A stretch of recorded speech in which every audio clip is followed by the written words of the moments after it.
only taking questions from Steam. Although she's connected to 10 or 11 social media networks.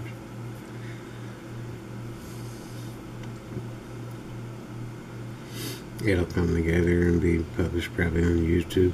I'm looking into DTube, but I haven't gotten there yet.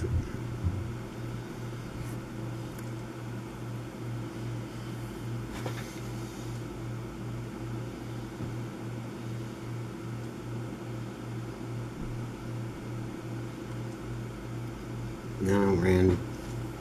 Right now I'm not. I was. And the market got too crazy, and so I just...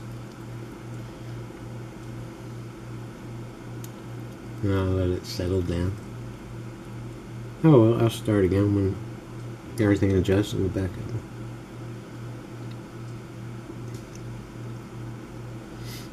Yeah, I'm running right now with probably Ripple, Monero, a few others. I was looking at Mise Go, but something's going on with that coin, and I'll go. Huh? Yeah. Is Jimmy gone? You don't have a car? Alright, let me clean it up.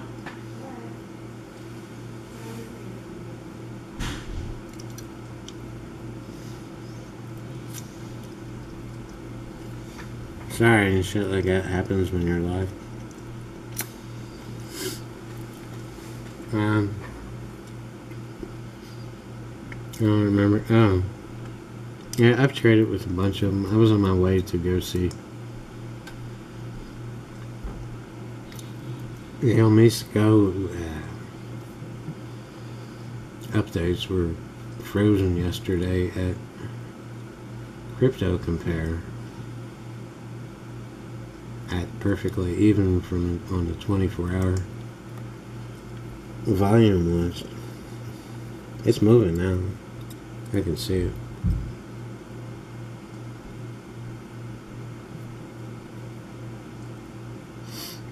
Well, the cash price says no percentage, and it's in the blue.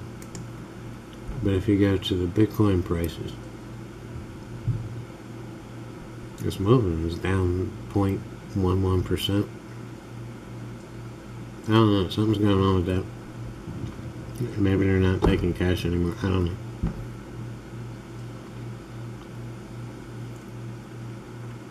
I'll look into it. I still haven't gotten around to it. But yeah, Randy, I've traded Ripple, Neo, Monero, all the top volume coins that were at low prices. I don't trade Ethereum. I don't trade LiteCoin. I don't trade BitCoin. I have not bought a nickel's worth of Bitcoin Cash. I was looking at Mise Go. Digital Cash just a little bit. Most of it's been in Monero. I can't, for the life of me, remember exactly what I've been into and out of.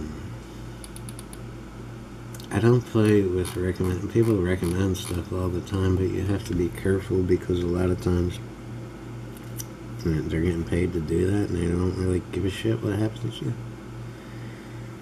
So be careful, especially on YouTube when you're digging for information. What looks like an honest attempt to educate you is often someone trying to make money. There's often an advertisement that looks like somebody trying to help you. And some of these guys are very, very, very good at doing that. So, you know, if Joe Blow Coin is, you know, giving me a cut of the profit to sell whatever coin, I wouldn't do this personally. I don't care if he's giving me $1 million. And I'm not going to go on YouTube or any social media platform and lie to people. I just don't have that in me. I can't rip people off. I can't tell them something that's not true. But People do it all the time. They surf around for information on YouTube or whatever, and there's some guy that looks honest.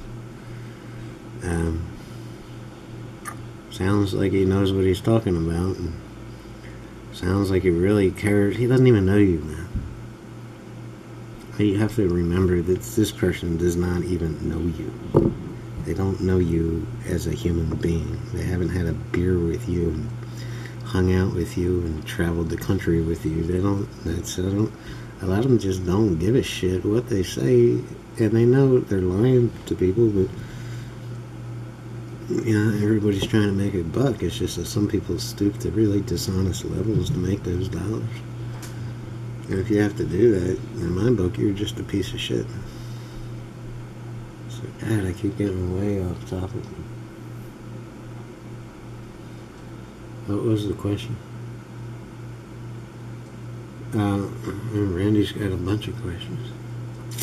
If you're going to trade, and I don't know why everybody wants to trade, it's a tough way to make a living.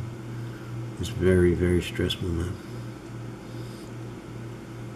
Come up with ways to balance all that stress. You really don't want to sit here on the computer 24/7 and worry about shit. I mean, it's all worrying. It's worrying if you're getting in too late, worrying if you're getting out too early. Just, you could have made more. You almost lost your ass. You be careful now. If you're gonna do it, balance your life with something normal, because this ain't normal, man. Man, you can lose your money with your mind too. So, if you have a lot of money and you want to play around with it, do it. But the way you want to look at it, Randy, is the volume. Let's say you're about to buy into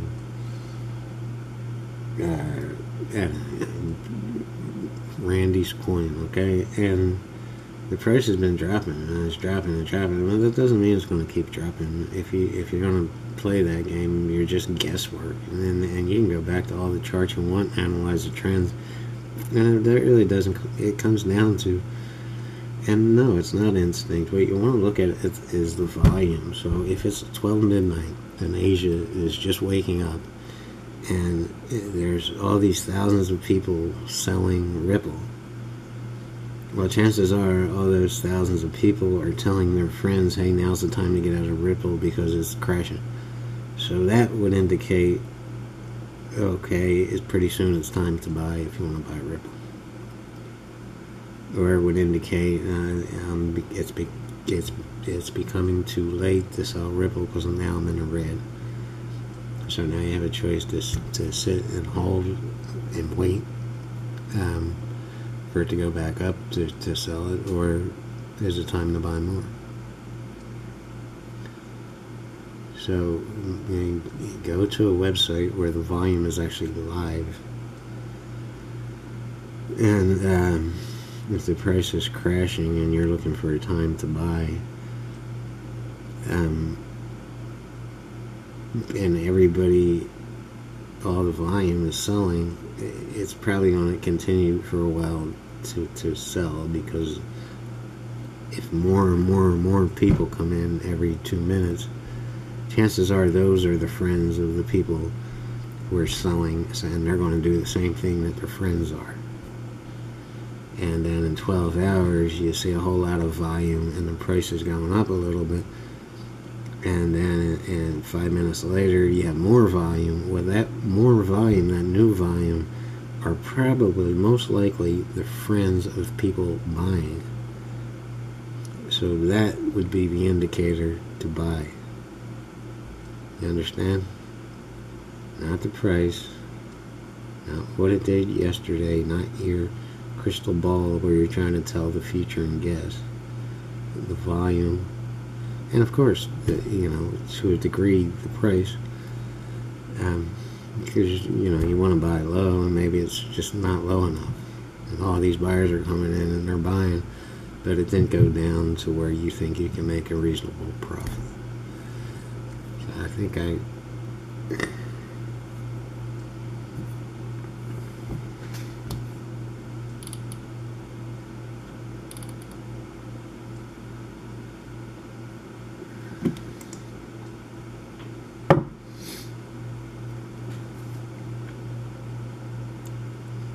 Yeah, yeah, I've been following the FUD on Steam and YouTube. And JP Morgan, they're the people that destroyed the economy in all the years leading up to 2008.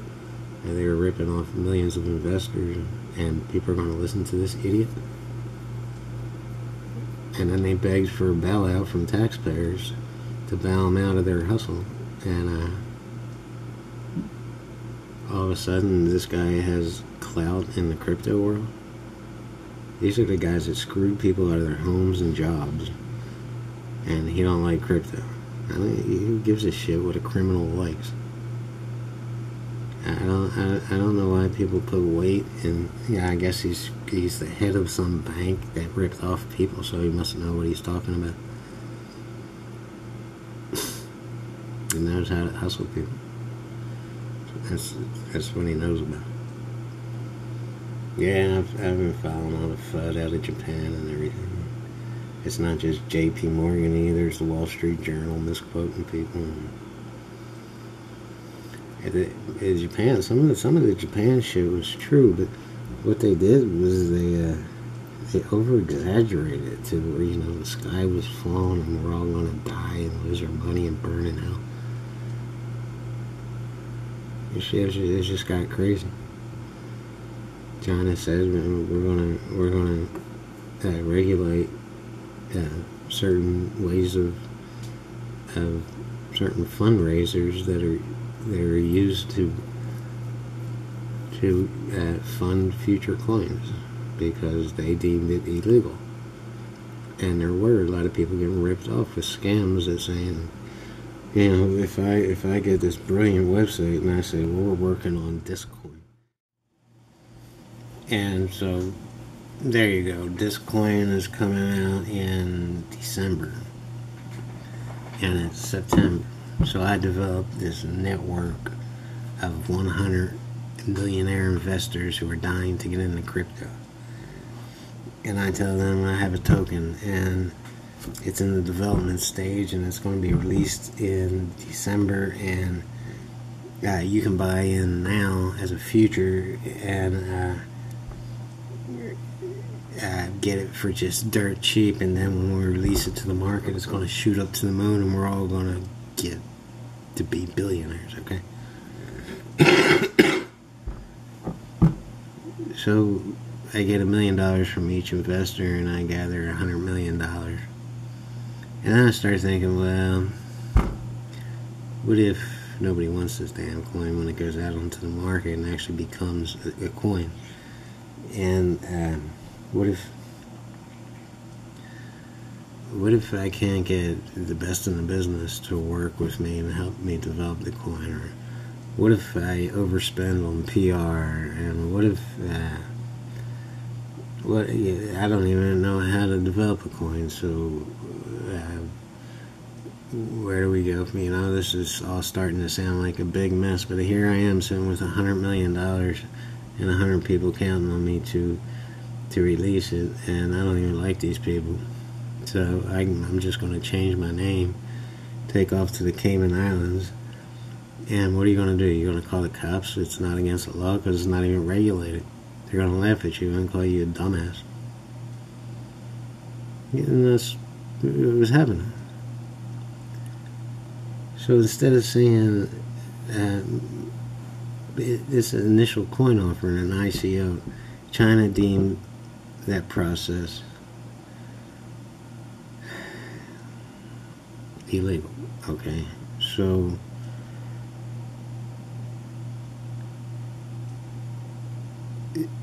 I see that as a good thing. Okay, they're stopping con artists from ripping off the public. And maybe the next con artist will think twice when he sees those con artists sitting in prisons. You see where I'm going with this? So instead of this being good news and saying, hey, China is stopping people from ripping off the crypto industry, And which, every veteran in this industry is going to say, if somebody gets ripped off, it's their own damn fault. They should have done their homework. They should have researched. They should have done this. And nobody can tell you what to do with your money. In China, it's not China's job to protect their people and keep them from being idiots. And it's a valid point. It really is. But it was going on to the point where the hustle was getting better and better and better. Ethereum was the original ICO. It raised a ton of money before it was ever released to the public. And it was developed and it was spent. And there's another factor. So I have this Disque coin, okay?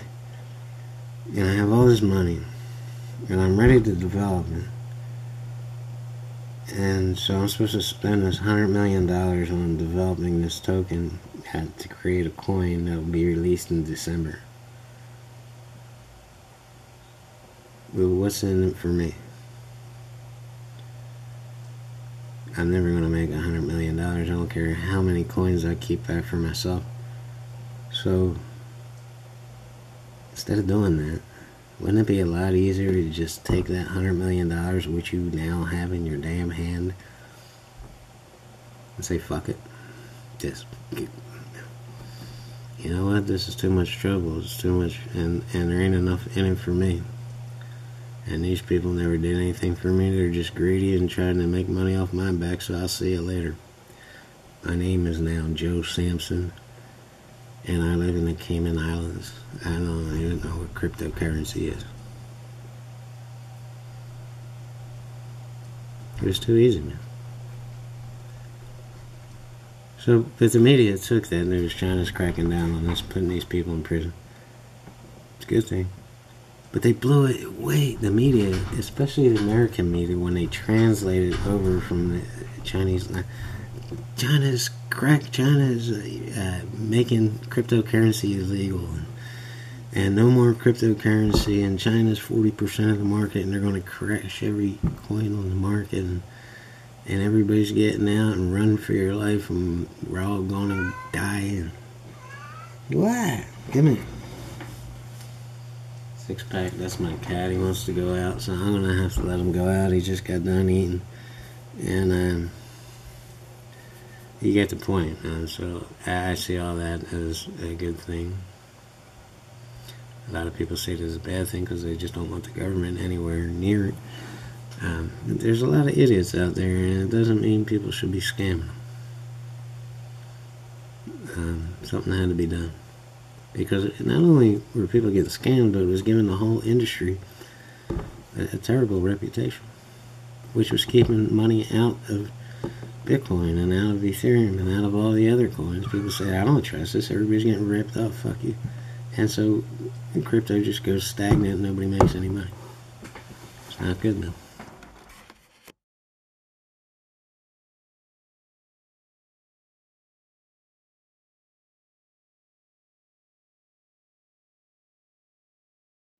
Do you see LiteCoin rising up to be a giant in the crypto world?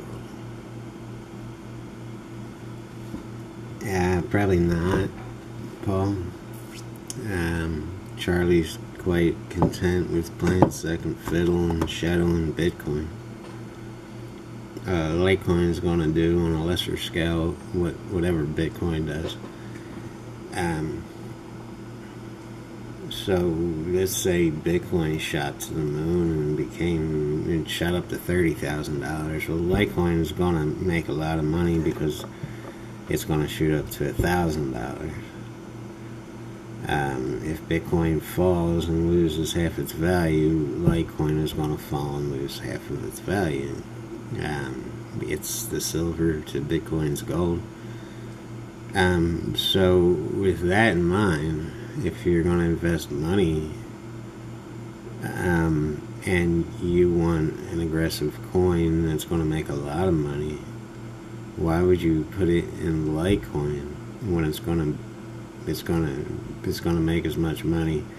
It's going to rise relative to Bitcoin. So why not just take that money and put it in Bitcoin? And you'll make a whole lot more money than if it was in Litecoin, although Litecoin would be rising. So, I mean, all cryptocurrencies are influenced by whatever Bitcoin is doing, simply because Bitcoin is number one. It was the first coin. It's everybody's role model. It's patterned after Bitcoin. Everything, if people make $5,000 in Bitcoin in whatever amount of time, they're very, very apt to take that $5,000 profit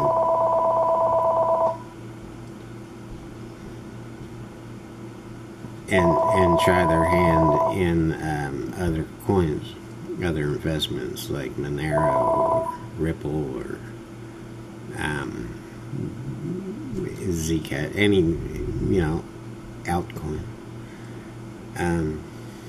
So the basic answer to your question is it could, but it's not going to do it on the scale that Bitcoin. It's going to do whatever Bitcoin does at a much slower pace and lesser scale.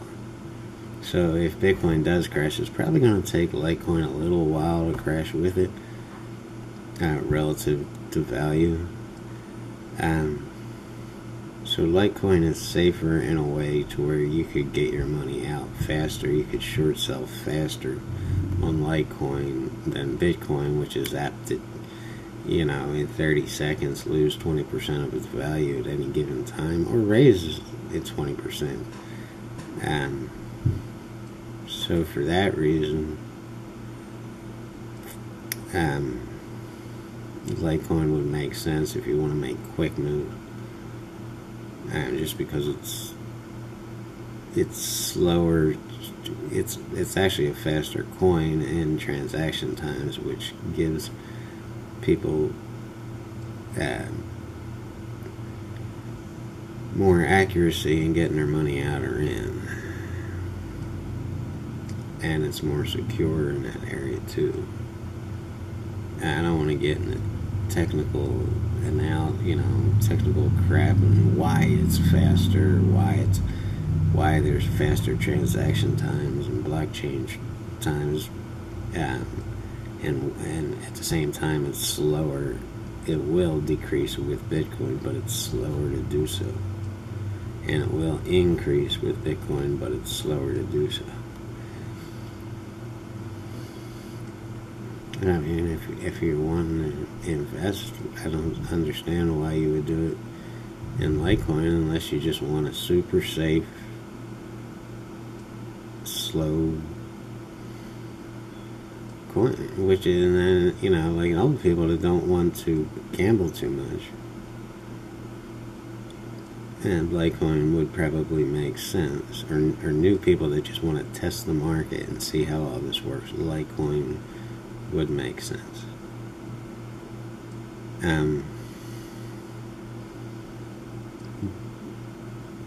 But you have to figure out why it makes sense, not just that it does make sense, if that makes sense. Anyway,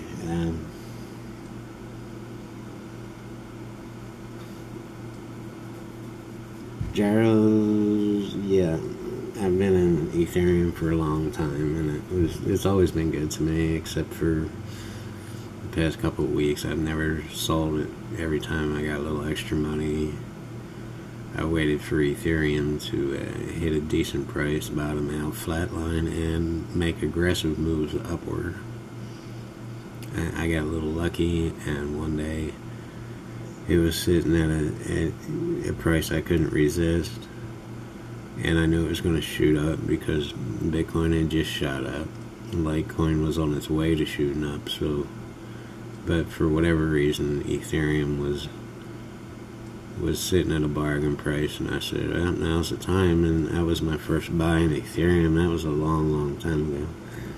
And ever since then, if the price, I always have available cash in my cash wallet, just prepared for quick buys. And if the market, falls to great prices, and it happens all the time. So you have to be ready. You can't say, well, now I'm going to go out and work for a week and save some money, because after that week, the price ain't going to be anywhere near it was a week ago. So you have to have, and I recommend that you have to have money prepared by all times, 24/7. If you wake up at 3 o'clock in the morning, check the prices, and everything is at incredible price, you need to have the money there to buy. So when you open up an account in an exchange, or if you're currently doing it right now, I highly recommend keeping some money prepared for quick buys, either in your cash wallet or in your bank, if you don't care that the banks are using it to make themselves billionaires. I got off the point. I know, yeah, I've been holding Ethereum for a long time, and I've never sold it. I've sold lots of other coins and traded lots of other coins, but I don't do that with Ethereum. I kind of see it the way people see LiteCoin, to where it's a long time buy and hold, and I have the opportunity to make big money with it, so I don't rock that boat. It's gone way up to way more than I ever thought it would imagine it would be. And profit I'm speaking of. And I just left it there. So well, it's probably going to adjust itself and crash down a little bit, but you know, I don't care. I'm still just going to buy it and hold it and let it ride, no matter what it does. And I, you know, the same way most people see BitCoin, just buy it low or whatever price you buy in and just hold it, no matter what it does, because eventually it's going to come back up and start making money. And that's the way I did it with Ethereum. I don't do that with other coins I trade.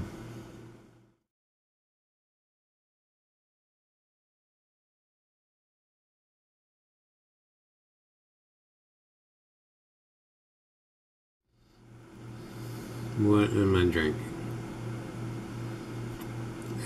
Water. It's just water. It's early in the morning, so it's I don't start drinking alcohol until after dinner usually, 5, 6 o'clock at night, and all business is taken care of except for trade. Which, you know, usually when you're trading, you're not doing much of anything. You're checking the charts, and they're never doing much of anything worth buying or selling. So you go over to a social media platform and you post something, or you clean out your computer, or you do the dishes or whatever. So it really doesn't matter if you're staying home and just watching the charts and have a cocktail or two. I drink gin, if this isn't gin. It's way too early for that.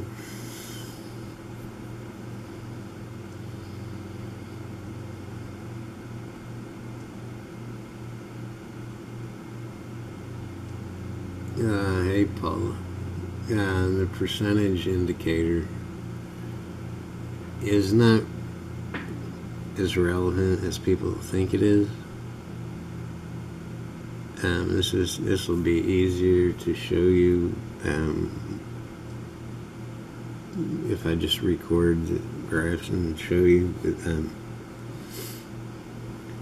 If, you know, say Bitcoin is up 10% from 24 hours ago, the only time that would really matter is to try to figure out how to use that as a tool to figure out the trend and where it's going to be,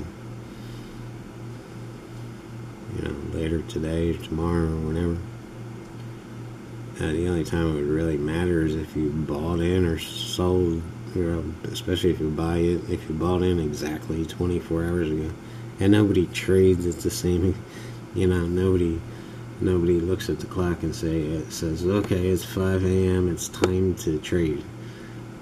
So what happened 24 hours ago is really irrelevant to what you want to watch is the price, and you want to base that base your decisions on where the price is now and the price when you bought in. You can buy in 5 months ago and the coin just not do much of anything and just sit there and just kind of bounce, and it's just never worth selling. Or it could go up in the next 2 minutes and you'd have a perfect opportunity to sell. If you're into all that and into trading, I will warn you, it's very dangerous.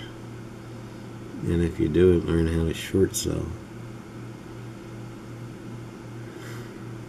Just if you buy something for $10 and the value, no matter what it is, this pack of cigarettes, this mug, whatever, and the value of it goes up to $20, it's best not to try to time the market and guess, well, $20 is the most that's ever going to be worth, so I'm going to sell it. You can do that.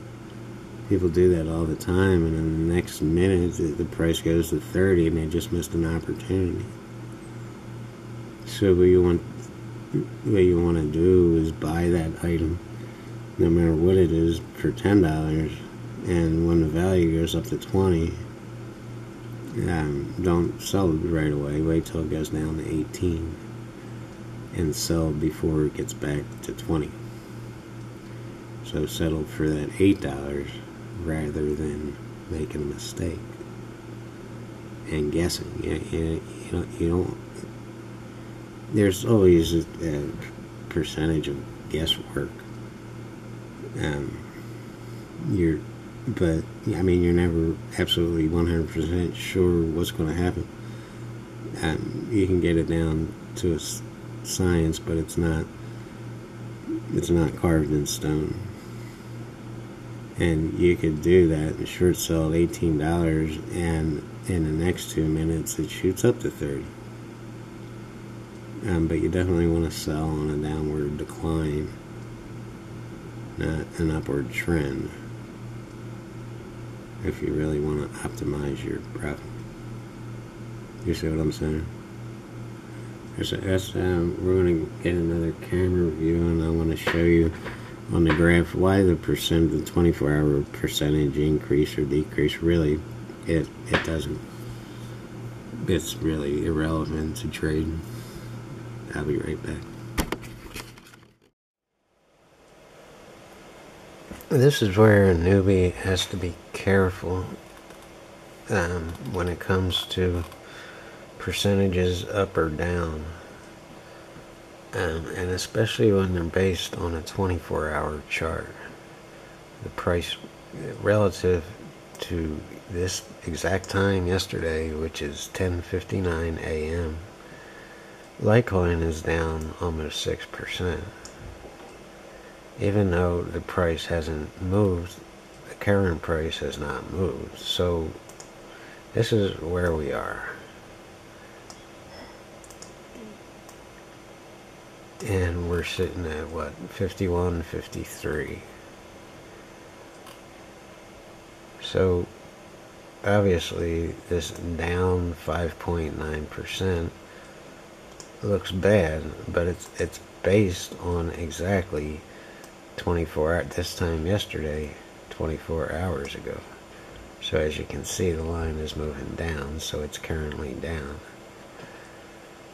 Now, in just a couple of minutes from now, LiteCoin had a pretty big crash. So if the current price stays the same and goes horizontal, it's going to be up. So 5 or 10 minutes from now, this price is going to be up. The percentage is going to be a little bit up, no matter what the current price does.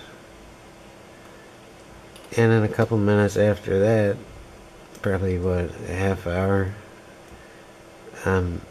LiteCoin continued to crash and hit the bottom. So at this point, it's down. The current price is down. At this point, it's a little bit up, and at this point, it's way up. But it's based, you see how quickly this is dropping? And pretty soon it's going to be in the green and up, what, 2%, and then a little bit after that it's going to, and this is if the price stays the same at roughly $52. And a little bit after that it's going to be up about 10%, maybe even more than that. So when a newbie first sees that, they're going to say, oh yes, LiteCoin is rising and we're all doing great. But it's not as great as it looks. It actually isn't moving. It's going horizontal. It's not, the value is not rising or falling. It's just the value based on 24 hours ago is rising and falling.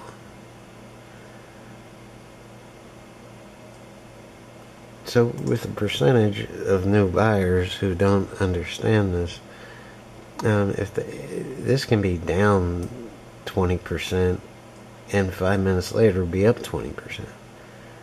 So if at first thought, if all you're doing is looking at the percentage, it's going to look like, but LiteCoin's going to be doing great.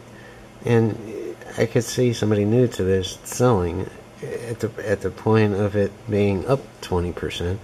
But the reality is it hasn't moved at all.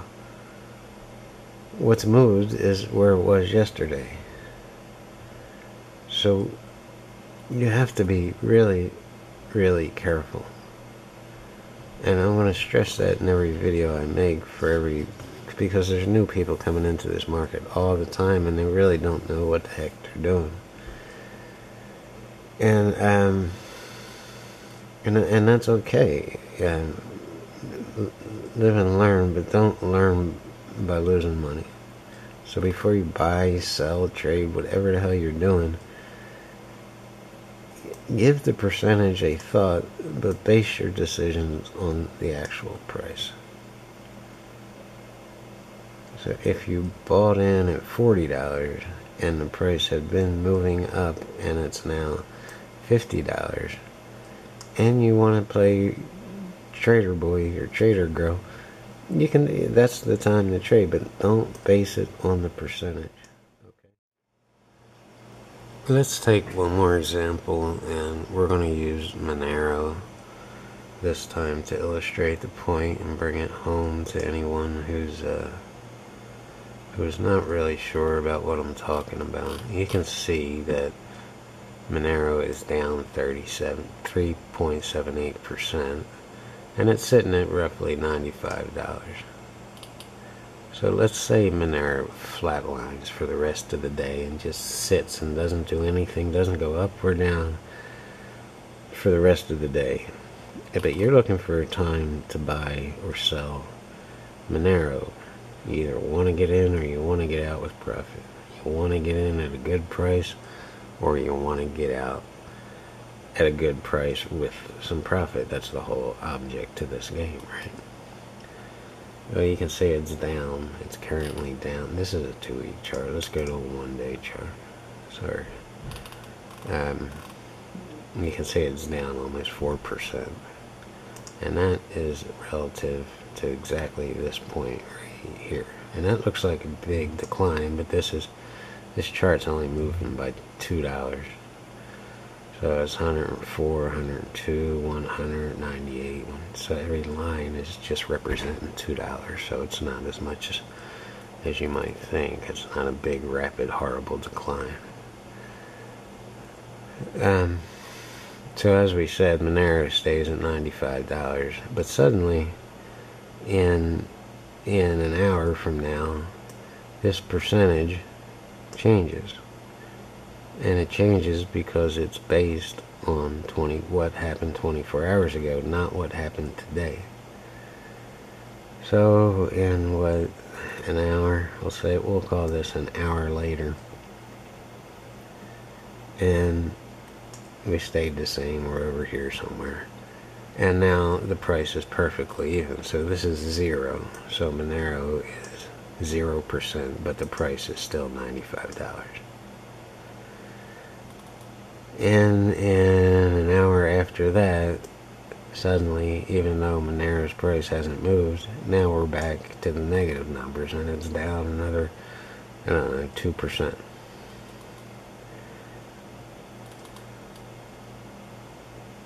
And a little after that, it's down a whopping, what is it, 4, 5, 9, 5, what, 8, 10%. And a little while after that, it's down, but it's only down, what, 4%. And a little while after that, it crashes again, or you think it crashes, but it doesn't really crash. The price is still at $95 10 hours from now. But all of a sudden, this percentage is down, way down. I don't know, 6, 7%, 8%, 10%. Eventually, the price is up when it gets to this point, and this is if Monero flatlines at $95. So if you're buying, trading, selling, whatever you're doing, don't give, yesterday's gone, and this number is based on yesterday, not today. So if you're buying at Monero at, I don't know, $80, and now it's at 95, and it's been at 95 all damn day, the percentage of increase or decrease depends on where you bought in, not necessarily what happened 24 hours ago. So you may want to sell Monero if you bought in at $80 because now it's up to $95 and it's flatlining, and you really don't know what it's going to do, so you just want to take the profit and run. And that's fine. Traders do that all day long.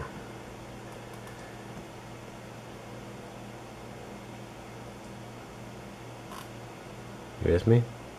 Now if you bought in at $105 and it's still sitting at, you know, $95, you don't want to sell, you're losing money. So write down or look in your wallet and see exactly the price you bought in at, and exactly the price has decreased or increased since you bought in, or since the time you sold last time.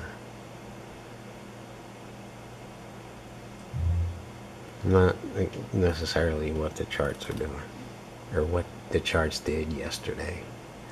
Yesterday's over, and we're concerned about today. The only yesterday you need to worry about or even think about is where the price was when you either bought in or sold, or you're about to buy in or sell. And what do you know? We're sitting at exactly $95.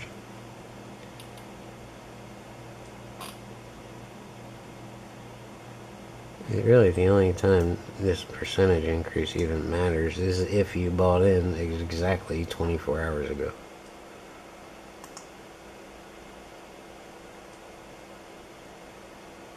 Or if you sold 24 hours ago and you're looking for a time to buy back in. That's the only time this matters. I mean, you can use it to you know, figure out trends and what the market is doing, if it's going up and down, and what it might do in the next hour or next 10 days. But the percentage rise or decrease is really not relative to what you're getting ready to do. Peace, everybody.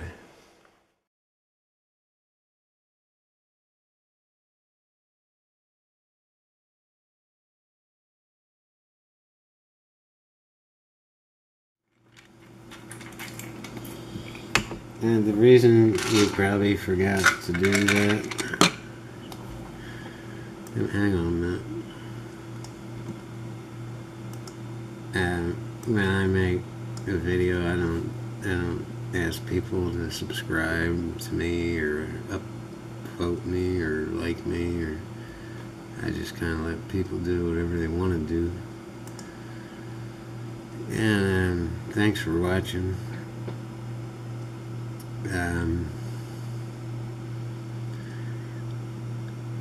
You know, you can subscribe if you want to subscribe, and you can give me the thumbs up if you want to give it the thumbs up.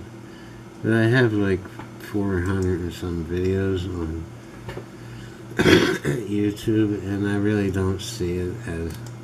I make a little bit of money off it, but it's because I don't market it, I don't push it, I don't beg people to share it, I don't see it as something like Steam it, where you can actually make a living doing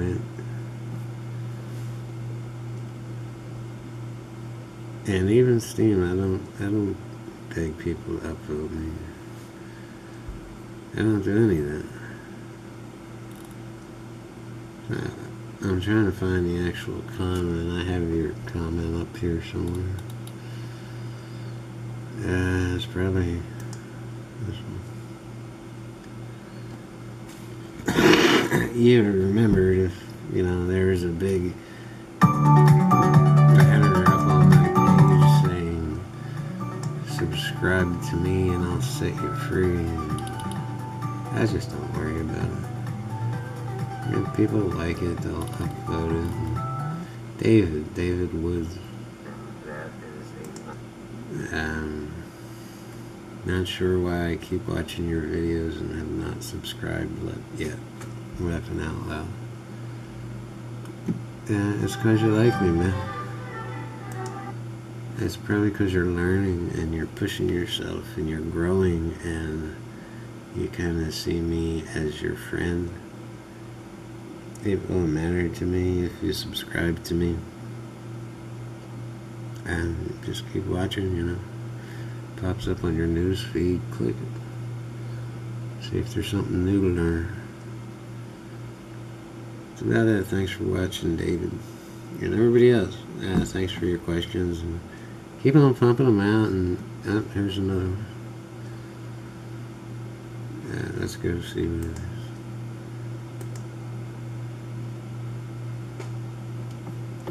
I'm taking my vitamin before I forget.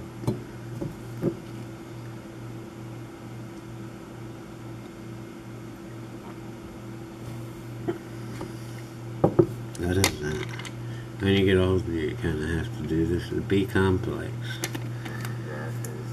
It gives me energy. There's me talking. What a terrible voice. I have no, speaking voice at all. I'm just like, yeah, here's what I'm gonna do.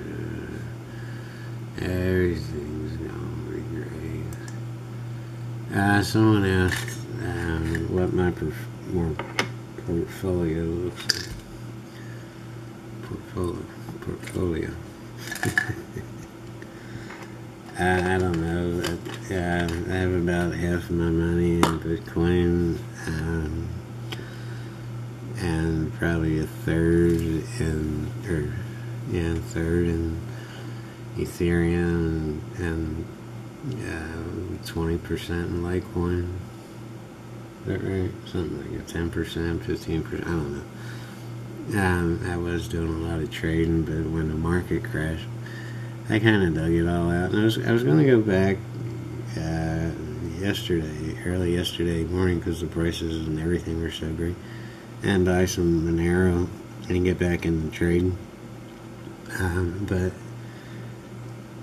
Monero's got a mind of its own. That's why I like it. And it didn't follow the trends or reveals. So then I started looking into Ripple, and then I just said, you know what, John, just be patient. Stick a couple more dollars and Bitcoin in. That's what I did.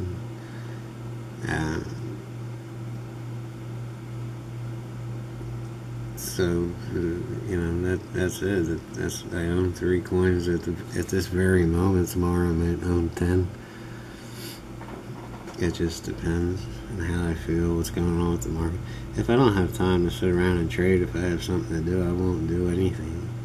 And if something is already in the process of trading, instead of worrying about it, I've learned this the hard way.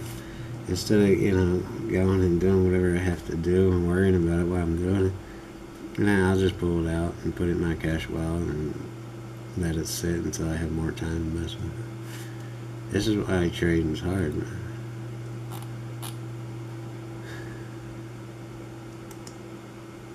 That's it. I think that was from someone named Brian. I can't find the actual question because it's buried somewhere on YouTube.